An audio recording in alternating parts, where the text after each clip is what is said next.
Well, good morning, good afternoon, good evening, wherever you are in the world, and welcome to the Valor Performance Mindset Training Session, which is being brought to you today by SaaSy Sales Leadership, which is the company that's developing elite sales professionals through combining tactical best practices with emotional intelligence. I'm Matt Cameron, CEO of SaaSy, and I'm joined today by Sarah Milby, CEO of Valor Performance, who'll be leading our training.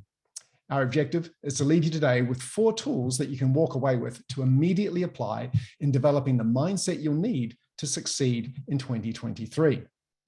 Now, to set the stage, I want to share with you how the performance mindset became core to my journey as a sales professional over the past 20 years. Some of you know me as a former sales leader from Salesforce, or perhaps from having run half of Yammer's sales organization, which was acquired by Microsoft in 2012. I've had a pretty charmed professional journey, which has seen me take the stage at conferences like SaaSy, talking about my experiences and how members of my team were able to take home over $1 million in take-home pay through executing at an elite level. And I want to share with you that these outcomes came from a fairly non-traditional background that relied on all the mindset capabilities that Sarah is going to be sharing with you today. Now, as it happens, I came to sales during and after a career in combat sports. And this picture here was taken in 2003. I can't believe it's been nearly 20 years, when I was the Australian cruiserweight kickboxing champion.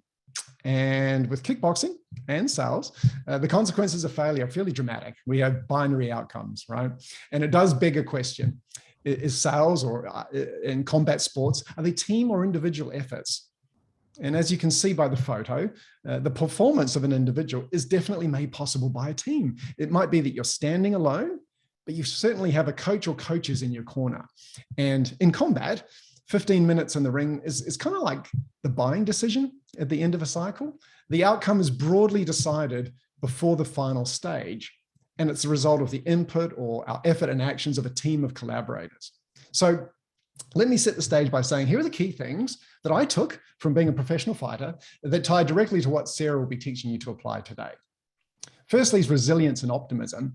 It might be that you have the skills and all the abilities you need to win the deal, but if you can't manage your emotions, it could be moot, because if you freeze by being too tentative or focusing on the downside, it all prevents you from doing what you can and should do.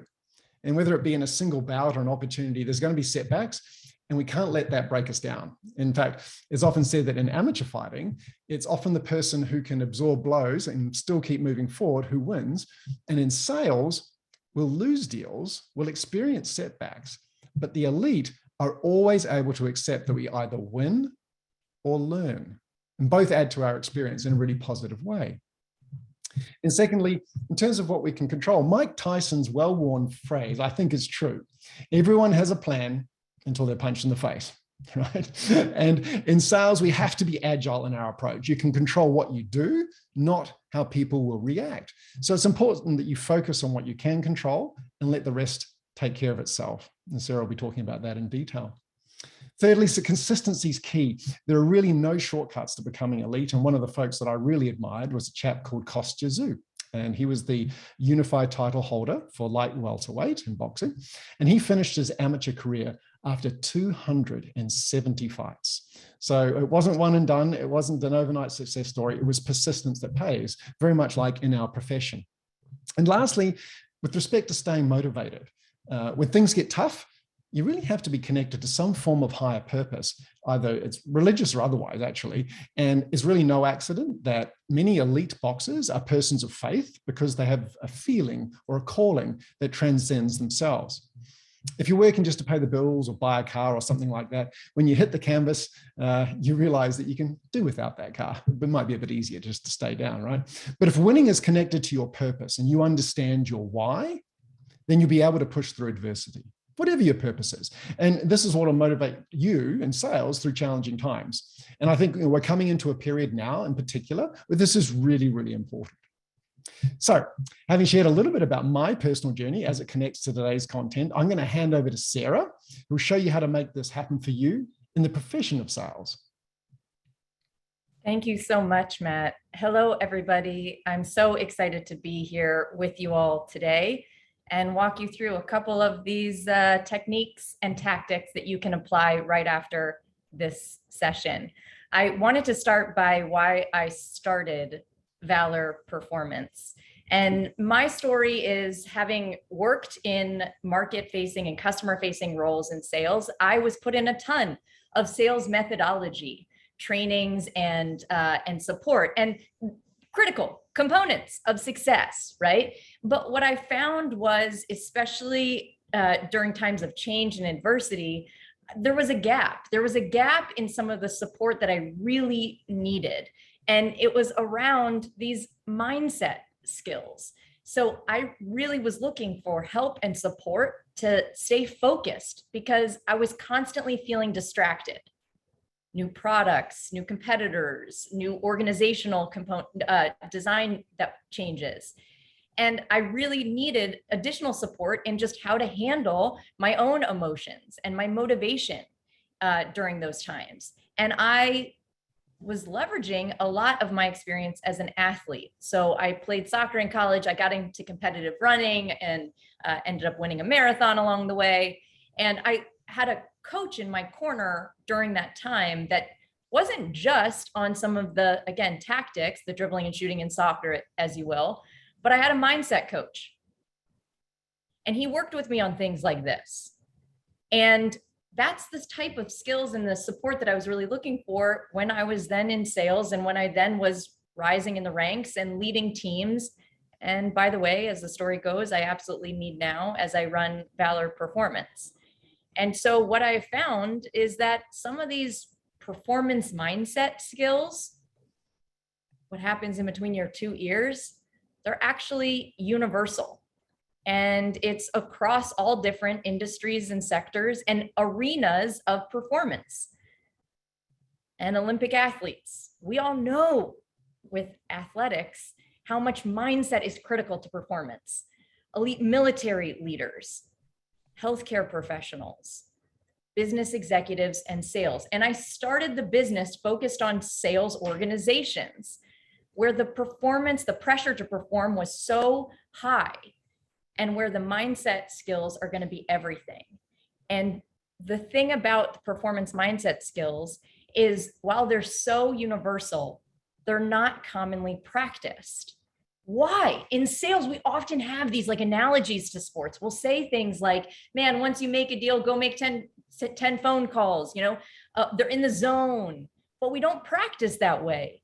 And it's so critical during times of pressure to hone in on these mental skills. So that's what we're going to do today. And at Valor, we have a community of coaches who are high caliber performance coaches, and this is their craft, working on performance mindset skills. So I'll share a little bit of what I've learned from them along the way too. In sales, we are business heptathletes. I stole this from a former colleague of mine. And it's so true, often reviewing the data, right? Connecting with prospects, teammates. And by the way, going back to the pressures to perform, doing so in a context of constantly changing work, home, life, and situations. So one way I like to think about Valor and these skills that we're going to walk through is it's all really around how to perform and lead in high pressure, highly competitive environments.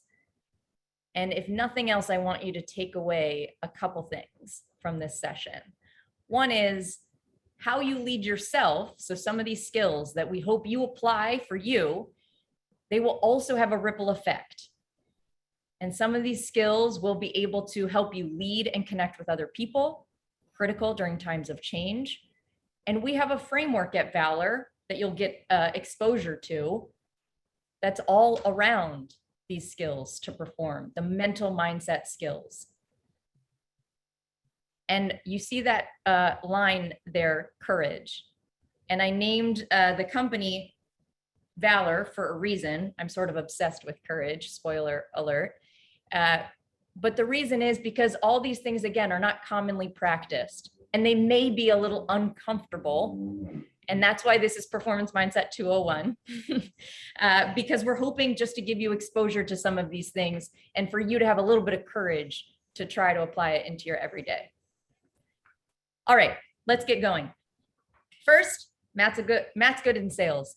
We had 3 tools and techniques that you can apply, and lo and behold, now we have 4. So we have a lot to get through. And I hope you just can take away one thing from this whole session today. So let's dig into bouncing after setback. You know, in Matt's opening, Matt, that was great. Thank you so much for sharing your story. And I really appreciated how you talked about your response to the setback was the difference between winning and losing. And that really is life, right? Like how you respond, the time it takes you to respond from a setback can be the difference in seeing it as actually a propelling forward than a real step back. Yeah. And so, Sarah, you know, in sales, we have this daily pressure of delivering results, right? At the end of the month, sometimes I felt like someone's standing behind me, pushing me toward a cliff, right? And your parachute, if you will, is the pipeline that we've built. And sometimes it doesn't go all our way. And I'm looking forward to hearing what you're about to share with the groups.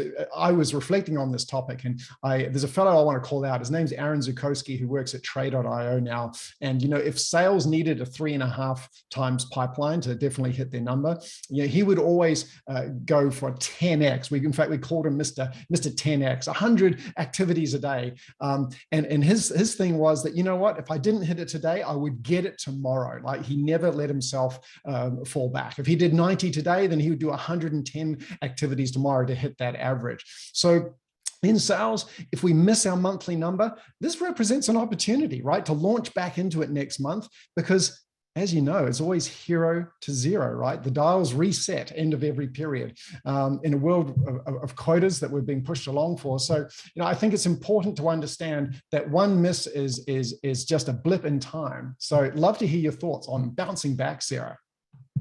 Well, first, I just have to say, because I am a quote lover, as everybody will experience during this session today.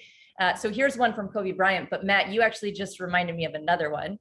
Billie Jean King's, because you mentioned how your story, he relished the pressure. And Billie Jean King said, pressure is a privilege.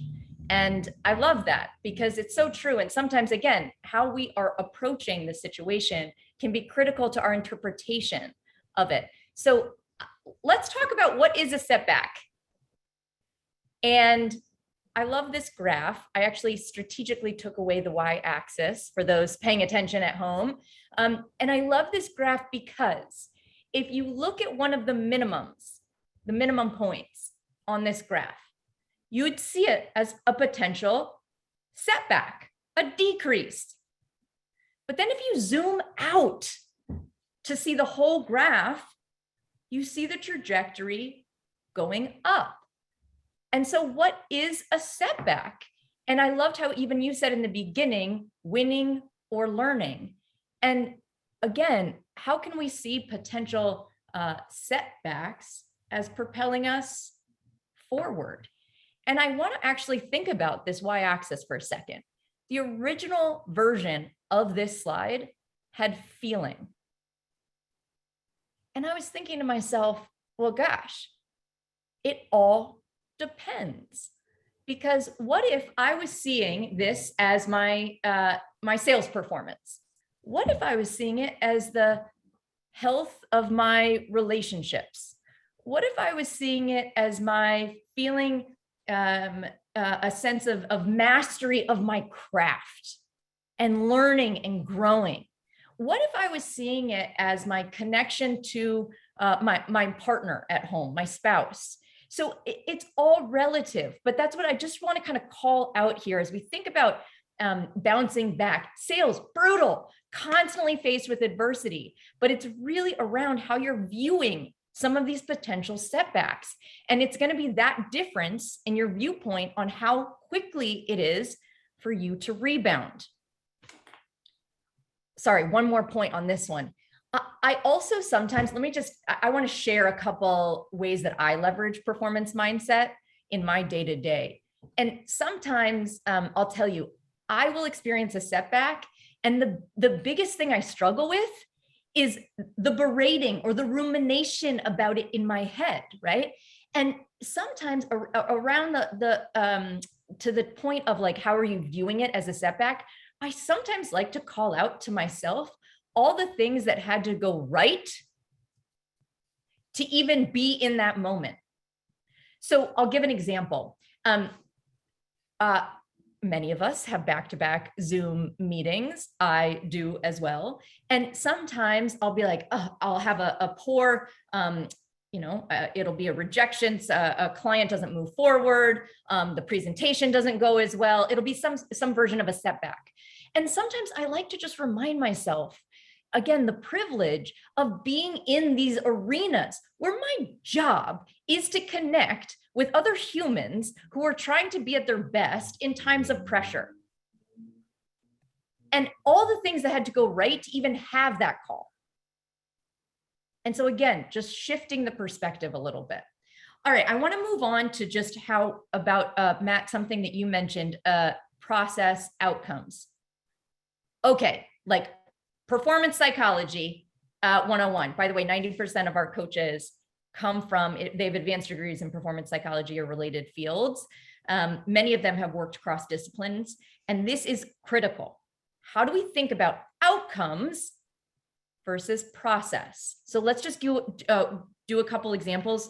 I always think about different parts of my life. So I'm going to do a classic relatable one of like running. Okay. So I used to run marathons. Outcome, finish said marathon, right? And all the things that had to go into before I even got to the starting line. And then after said marathon, how that outcome is going to improve my process. Okay, training, what did I eat the night before? How much was I sleeping? Did I get new shoes? This is a very like, okay, yeah, that makes sense, right? You don't just show up and just run. What's the process? How are you setting yourself up for said outcome? Okay, so that one's so obvious. And we in sales, of course, everybody loves a good W. I think I've just been wired to feed off of some of those extrinsically motivated type feedback loops. So, getting that W, you see the outcome, of course that's fulfilling, but what does it teach us? What data? This is why game film is so critical for athletes. What game film? What have we learned about the process steps that we can apply? I also think, and I'll extend when I talk about process steps, I extend it to even thinking about the systems in place. So I'll go back to running. I went for a run this morning. What were the systems I put in place to help me with those various process steps or habit formation? Did I have my clothes out the night before? Did I make sure that my husband can watch the kids so I can head out the door? And so similar as we think about the steps, obviously for all of us as it relates to setbacks, is what's the learning from that setback that can apply and inform and improve our process to help get to the results that we're looking for.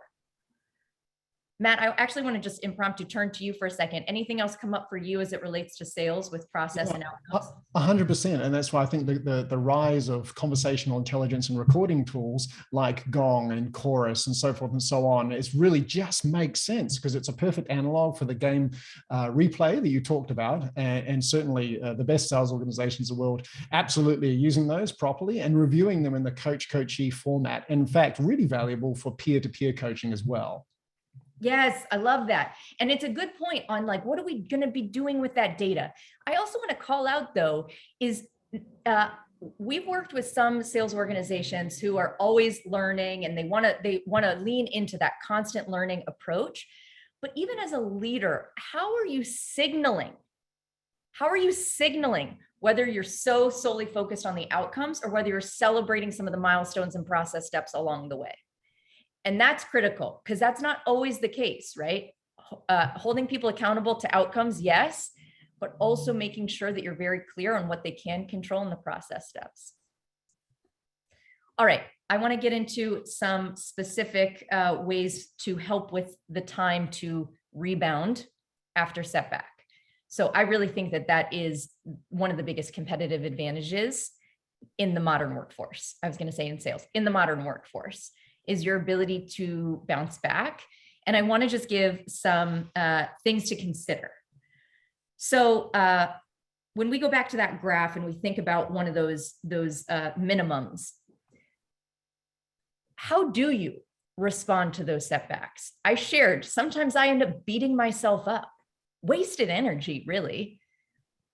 But how can I make sure that I'm aware of my thoughts, emotions, so then I can put myself in the best position to rebound?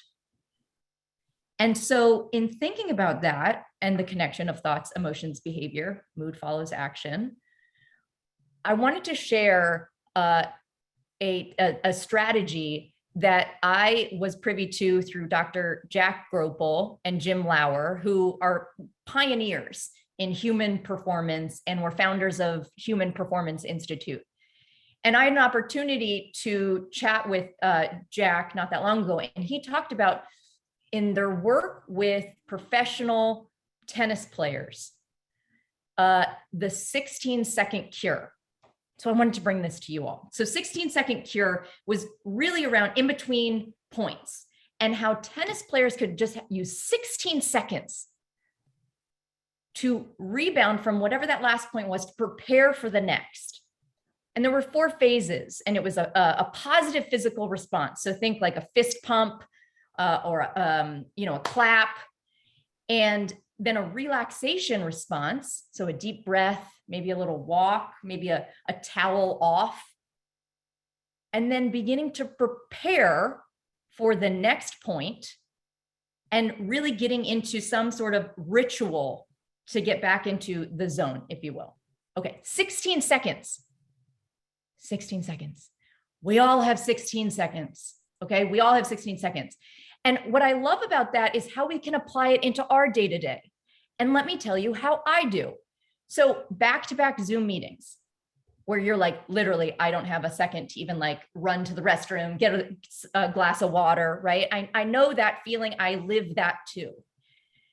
But 16 seconds, setting yourself up to be able to rebound, however the outcome goes on whatever the last meeting was, just thinking about your 16-second cure, if you will, to transition. So what does it look like for me?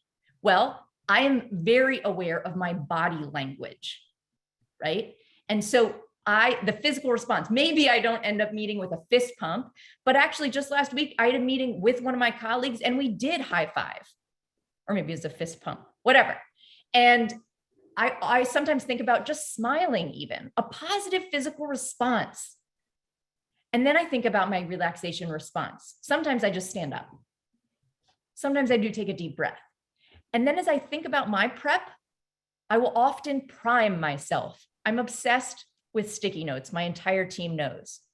And so I often will be surrounding myself with types of preparation for the next. So this is just something to consider, but 16 seconds and how it works with elite athletes can work for us as we perform in a different arena. All right, so let's see if I actually touched on these things. Let's round out bouncing back. Number 1, choose. It is a choice to focus on process. Everything else is our data points. Number 2, consider your self-talk and how it can propel you forward or hold you back. Let me tell you actually about one of the little stickies for me. I have a sticky that I read every morning that says, you can think different thoughts if you want to. It just brings back the locus of control to me, that I can choose to think different thoughts if I want to. So consider your own self-talk and how it's helping you or hurting you. And then practice your own version. I don't know what it looks like. What works for you is going to be totally different than what works for me. This is why a tailored coach is vital, because a personalized approach is going to be critical. But this is just something for you to consider. And then lastly, and one of my favorites, and we'll get to motivation later, but as I think about that y-axis on that graph, on the graph that I showed you before, just celebrate what and how you're learning through the work. What's so beautiful, I have a lot of gripes about the modern workforce, but what is so beautiful about the modern workforce, and frankly, one of the reasons why I love sales, is because you're constantly practicing and honing this craft, and celebrate what you're learning about yourself along the way. All right, Matt, that's what I have for bouncing back. Shall we transition to the next one? Yeah, please do. And as we do, I'll say that, look, I really love this with respect to thinking about outbound sales teams. I know there are some folks on the call who are sales development leaders and whatever else, and this concept of the 16-second reset, just like a tennis player does after every point, I think is perfect. It's immediately actionable, and I think you can figure it out for yourself straight after this call. It's one of the things you can immediately implement, I think, create that ritual. So if you want to step to the next slide, let's talk about this. As you said, we can't control how a prospect or a customer responds to us, but we can control what we say, what we do, and to your point, Sarah, how we think, right, about what's happened. And the best professionals celebrate not just the outcome, as you said, the win or the W, but the process, right? And if you consistently execute the process well, then inevitably you're going to be successful. So I'm looking forward to this next session, Sarah. Yeah, well said, Matt. And I actually, I have to confess, I hate this one.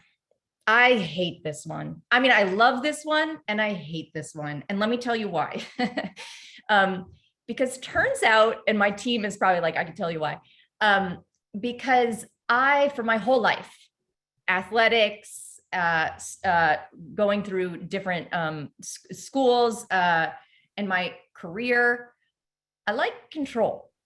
I like the control, just full disclosure, because it gives me a sense of control when there's a lot of uncertainty. It's a way for me to manage my fears, my anxiety, something that I've constantly had to monitor and work on. And I share that because this is one that is an active muscle for me.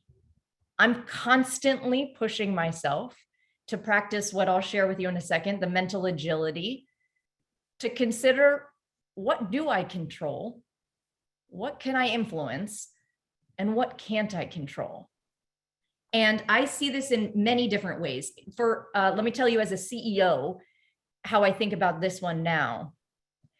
In this, especially macroeconomic environment, and frankly, during when COVID was first hitting and all the different things that were thrown at us as businesses and as leaders over the past few years, I've really had to practice this muscle.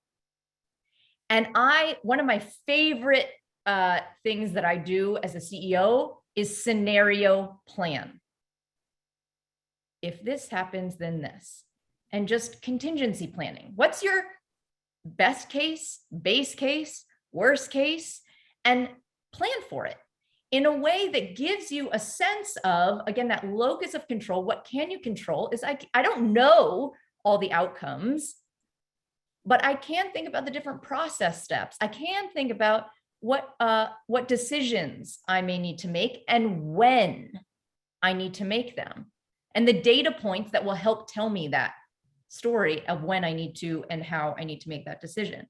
I also want to call out how I use this one, not just as a CEO, not just as an athlete, as a mom too, but controlling the controllables is just such a critical concept as you're thinking about where to put your energy, which we'll get into later when we talk about sustaining performance. But it really helps because, just like that quote said, like worrying and obsessing about how other people are going to respond. Guess what? You can't control how other people are going to respond. What can you control? How you convey the message. All right. So anyway, let's dig into a couple things here.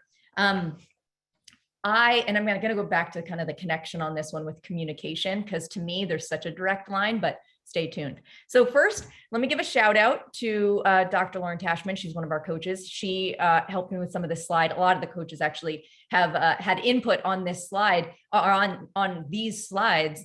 But on this one, what was so interesting is just how putting yourself in the perspective of thinking through what can you control, what can you influence, what can't you control, is practicing mental agility. Okay, so this is one of our core, this is part of our framework and one of our keys to sustainable performance at Valor. And it's critical. Matt, you even mentioned it in your opening. You use it. You said one of my favorite words, agility, which we all need, right? And how that mental agility of just being able to toggle, see different perspectives, promotes your own resilience. It's kind of like, everybody talks about resilience, but let's like really dissect down like how you can actually promote that resilience. But of course it would, right? Like understanding where to put, again, your energy and then what to let go because you can't control it is of course going to help you adapt. And that, by the way, is going to really help support grit. So Angela Duckworth's work, a lot of people know about grit. And by the way, I love the connection to grit and growth mindset, and how understanding one of the controllables is our ability to learn, our ability to prepare, our ability to apply some of the data. Again, this kind of goes back to the last one, but some of the data from some of the outcomes that we can actually apply those into our day. And that helps promote optimism. Optimism has a little bit of a bad rap, so let me just do a quick promo for optimism. It is not puppies and rainbows. Learned optimism, Dr. Martin Seligman's work. Learned optimism because you can actually practice this. By the way, it's been applied to sales. Talk about a good business case for optimism. It's been applied to sales and improved ability to exceed target quota and retention. So if those happen to be important to you on this call, please consider optimism. But how that enables mental agility. One of the quick takeaways that I love about as it relates to optimism and mental agility and some of this like controlling the controllables, one of my favorite Valor exercises on the platform is it's called the power of yet. The power of yet. And so the whole idea here is if you say, we haven't achieved the goal. We didn't achieve the goal versus we didn't achieve the goal yet. Wow, the power of language, the power of language. Just adding that one word opens up to the possibility. And that there is optimism. It's how do you prepare for a challenge? How do you see the opportunity in the current moment? So anyway, just a couple things to consider as it relates to optimism and really pushing your brain to think in different perspectives.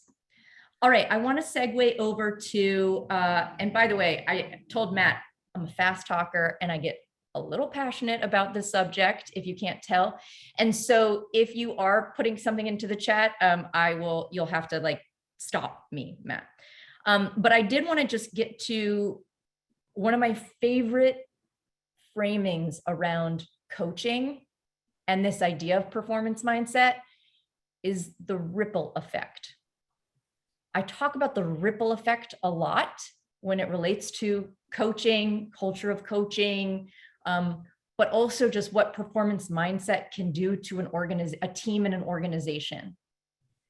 And why I wanted to insert this as it relates to controlling the controllables, performing without the controllables, is because sometimes when we talk about controlling the controllables and you think about, or at least with even that diagram, right? The locus of control, it feels very like grounding in some ways, which is amazing and powerful.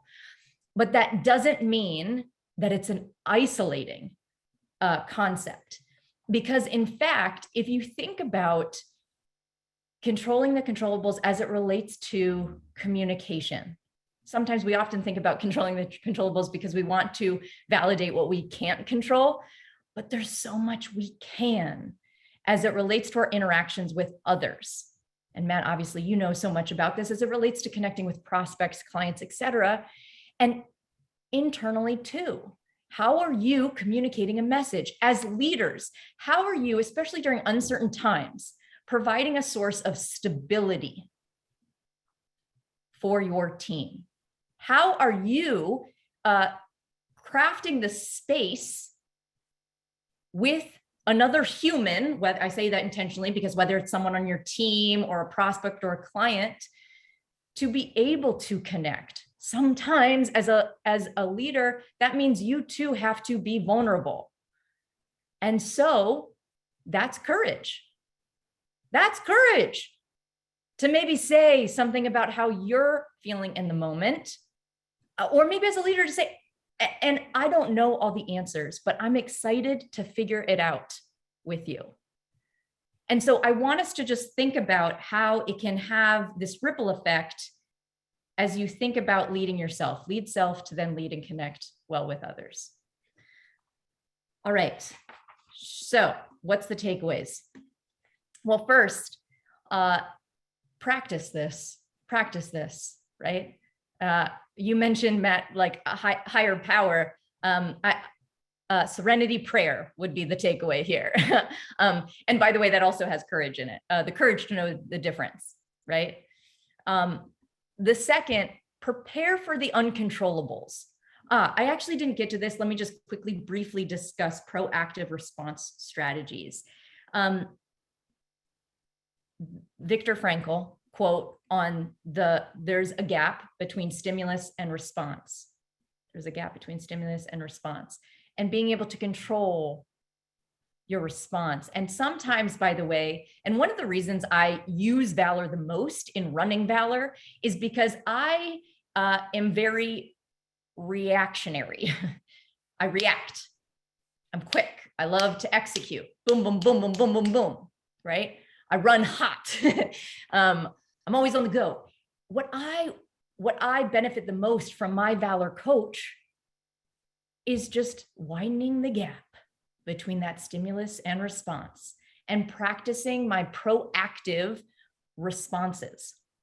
React, respond. Respond has an element of intentionality as opposed to react. Okay, so preparing for those uncontrollables, because guess what? We are all surrounded in stressors, external. How are you responding to the stress? You can control your response. And then lastly, put yourself in the position to positively impact and influence those around you. That's that ripple effect. And by the way, how beautiful is it when you are in someone else's ripple?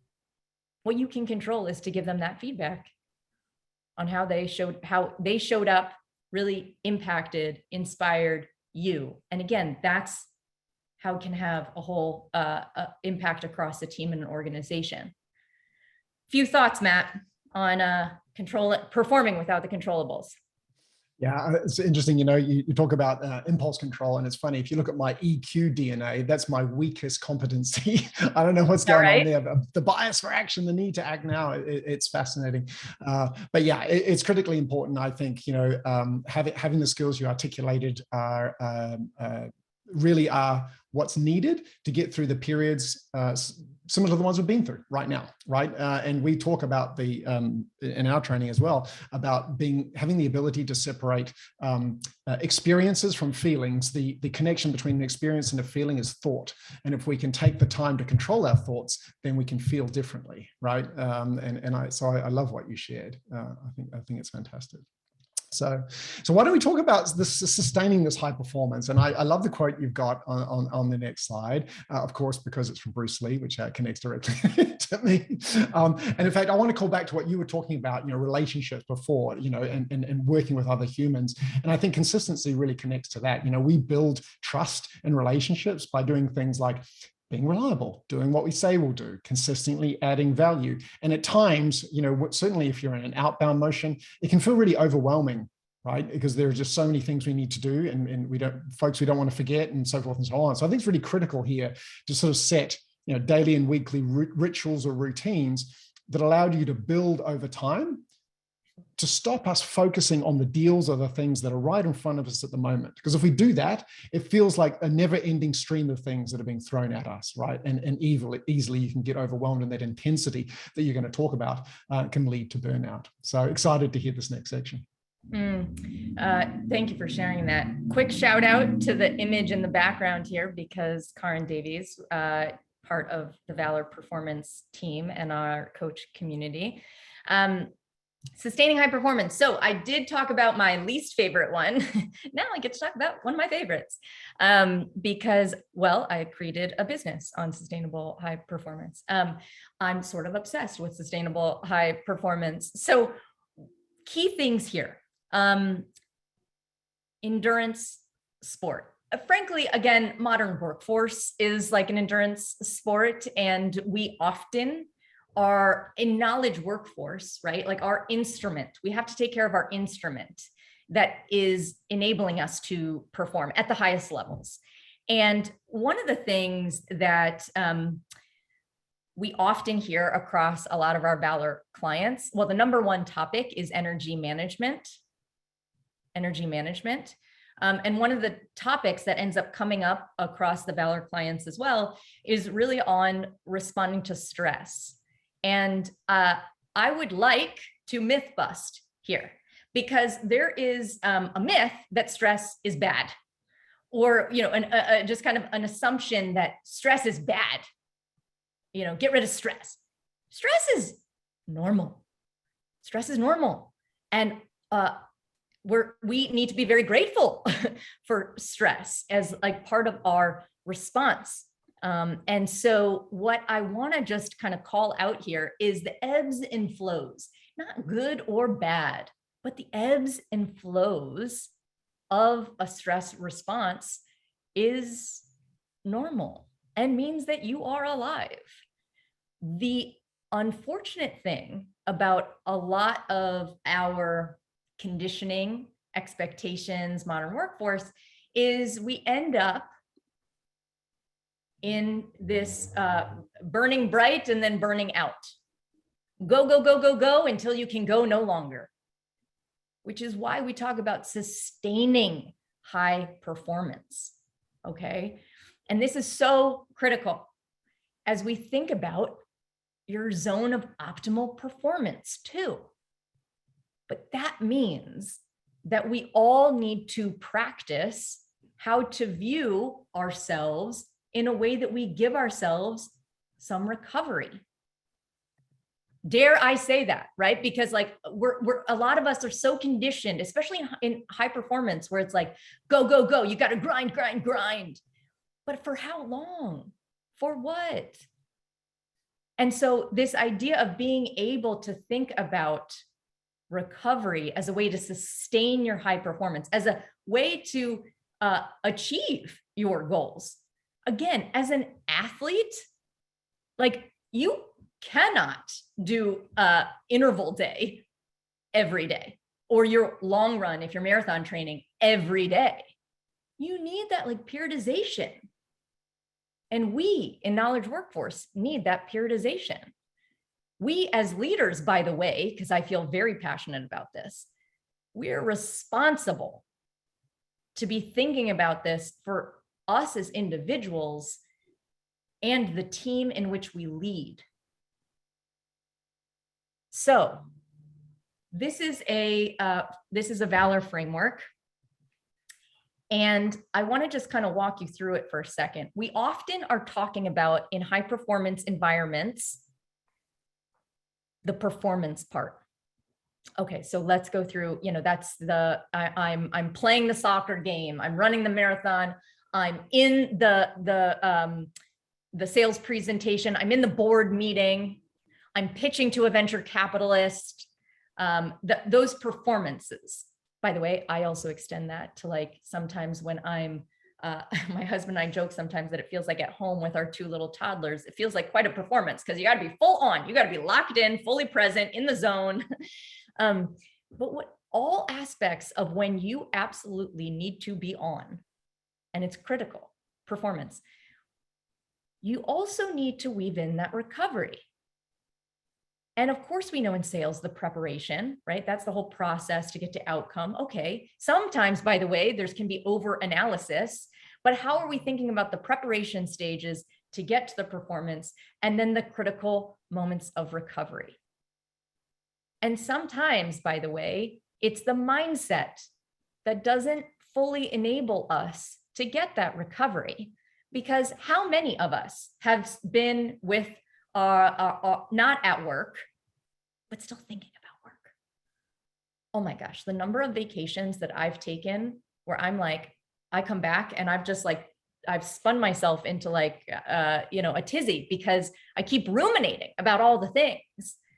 And so I need to think about too, how can I give my mental energy that recovery? And sometimes I think about, again, going back to some of Human Performance Institute's, the mental energy, the emotional energy, and the physical energy. And I think about kind of this whole framework for all of those. But for mindset, it's often underappreciated. And yet in knowledge workforce, that is our key tool for high performance. So something for us to consider, and very much a la Steve Covey's seventh habit, sharpening the saw. Let me just say one quick thing, that many of these concepts, Matt, they're easy. It's easy for me to say. What I really want to also share is how hard it is to do in the day-to-day. And that's why they're not commonly practiced. It's also why there's value in having a coach who can help you think through how to apply some of these to you and yourself. So let's just kind of circle back to some of these key concepts. So when we think about sustainable high performance and that graph and the optimal performance, stress isn't good or bad. We can learn to work with it. We can reframe it. We can think about the frequency, the intensity. And actually, I put here the stress plus rest equals growth. That's a shout out to Brad Stolberg and Steve Magnus. They're the co-authors and best-selling authors of Peak Performance.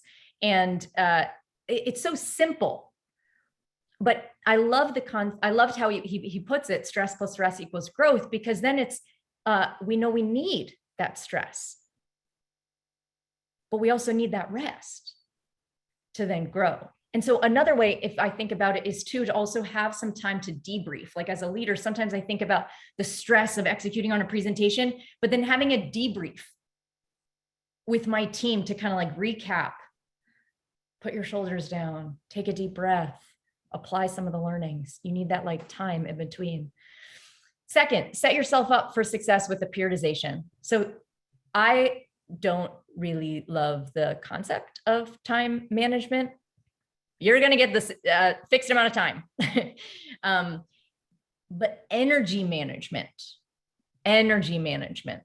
across the various levels. I think about this sometimes across, like, I think about it within my day. I think about my energy management. I think about it across my week. Like I'll zoom out and look at my week calendar and think about the periodization, or maybe how do I have a little bit of ebb and flow in the energy of what it's going to take of my energy. So for me, like, is there certain analyses that I need to do? First of all, what time of day should I be doing that? I know I won't be able to do it 5 days a week. Not for me. When do I have like the creative time, the creative space? When do I talk to customers? When do I talk to my internal team? I think about these things. Sometimes I can't control them, going back to the other concept, but let me consider and how to set myself up for success. So I'm not like going, climbing uphill with my own energy.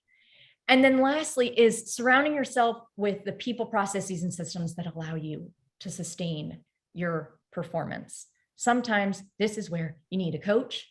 Sometimes this is where you need a colleague or a manager who you can have the conversations with about sustaining your high performance. Because guess what? Sustaining your high performance is in everybody's best interest. Let's be really clear. And so how can we bring in people? And by the way, this is a critical part of sustainable high performance, is the connection with others, because you don't need to be doing all this stuff alone. All right, I think that's what I hit on most of the points, not all of them, but hopefully getting the gist across, Matt. Sarah, before we move on to the next section, I had a great question. My body tells me or signals me when I need to recover. What mental signals or work cues do I need to look for when I might need some recovery to maintain performance? I think it's a great question. What a great question. So let's think about that. What does, when you're mentally primed and locked in, and you're sharp. What does that look like to you? Versus when you're not. And I think to myself about, some of my best performances, if you will, in knowledge workforce. So in like, let's say a presentation, and when it hasn't, and again, that's like an outcome. And then I think about some of what set me up for success or not. So for me, sometimes when I am very sleep deprived, I'll give an example for myself. I am so prone to those rumination thoughts that I shared with you prior, the analysis paralysis. So I know that I'm not like at my best. I'm not even able to pull myself out sometimes to tune into my self-awareness to be able to connect to the situation. I'm just not like, I'm not firing all cylinders, I don't know another way to put it. Sometimes I often think about as far as mental energy, I think about focus too. Are you constantly distracted? And sometimes you have these moments, or I have these moments, we all can have these moments where you're like, man, I sat down to do this one thing. I had one thing to do, and I've done everything but this one thing. And I am so distracted. And so thinking about, again, your mental, like strength and fortitude and focus, are signals to you. Some of your behaviors can be signals to you on when maybe you need to have a reset. I hope that's helpful. I don't know who asked that, Matt, but I hope that was a little bit helpful. That was an anonymous asker. I'm sure that was a wonderful answer. Thank you very much. So we better move on because we've only got a few minutes with the crew left today. So motivating under pressure.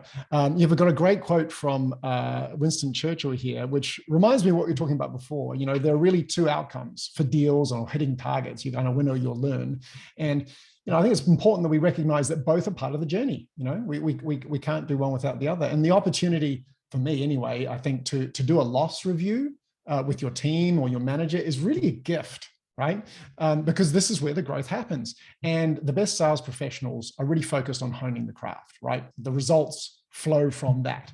And if you focus solely on the deals, then not only will you, I think, lose your motivation, but you're going to grow more slowly.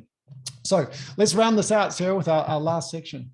Okay, I will be quick on this one because this was a bonus. Mm-hmm. And I do want to hear more from the group.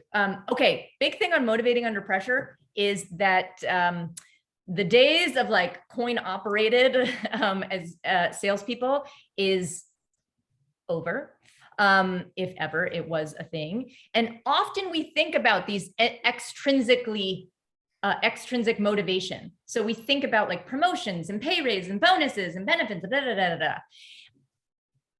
And what I want everybody to consider for yourself and your team is the intrinsic.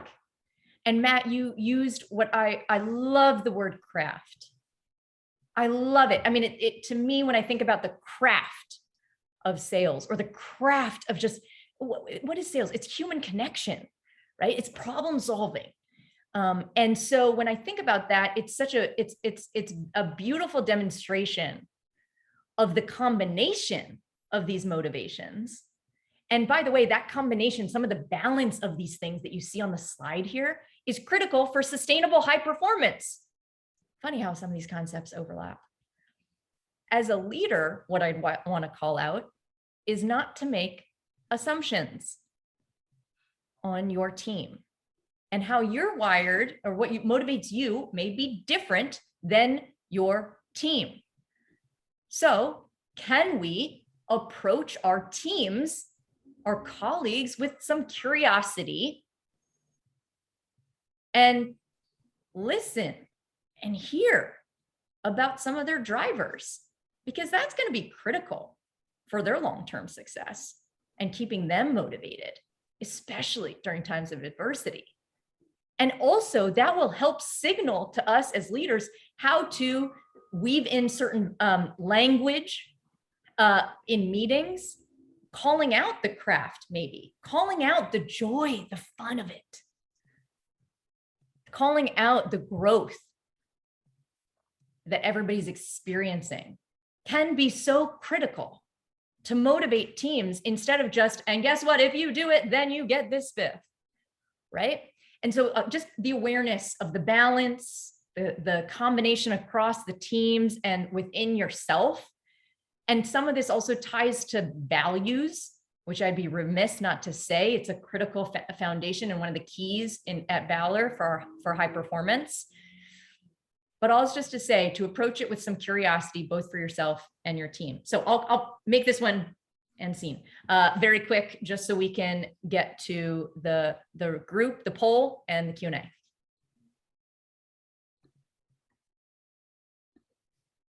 So bringing curiosity to understand you and your team's current motivations, balancing the types of motivations, and being intentional. Oh yeah, I love this one. I love the phrase, the seller behind the sale. Just like we do with prospects. Turns out some of the skills for consultative selling are the same as getting to know your team.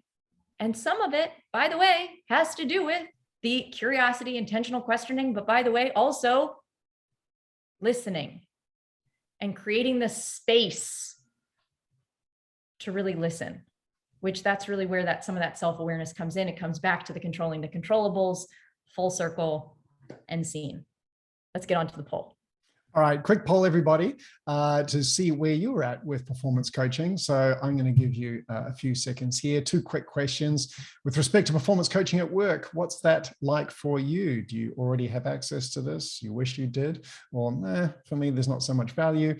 And if you had a performance coach, would it be someone inside your organization, or do you think it'd be more helpful for you outside the organization? I'm going to give you 3 more seconds. Counting, and 1, I'll do it slowly.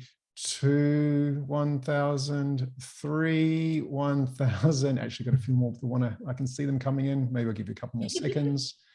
3, 2, 1. End poll. And let's see the results. Well, there we go. Look at that. Pretty evenly split over the top there. And then it looks like there's a preference, Sarah, for folks outside the organization. Kind of makes sense, because a lot of the stuff you talk to, you may or may not be politically sensitive in terms of career development, all that sort of stuff. So it's nice to have that trusted, independent third party, isn't it? Yeah, I think trust, I spot on with the element of trust there as a third party. I think there's also just an element of expertise too. And so kind of depends, but absolutely that's something that we see obviously across our clients. Super interesting. That's great. It is. So let's, we've only got a couple of minutes left, so I think we probably don't have time for Q&A right now. However, we're easy to get hold of. You can find myself and Sarah on LinkedIn. But Sarah, could you wrap it up for us just by giving us a sort of a summary at the end here? Yes, and I would love, actually, as I give the summary, I know we're short, we have just a couple more seconds, but those, as you're starting to wrap up from this session, put in the chat, what's one thing that you're going to take away from this conversation? What's one thing? Not 50 million, one thing. And the reason for that is because obviously what really resonates with you may be different from someone else, hence why you need a personalized approach.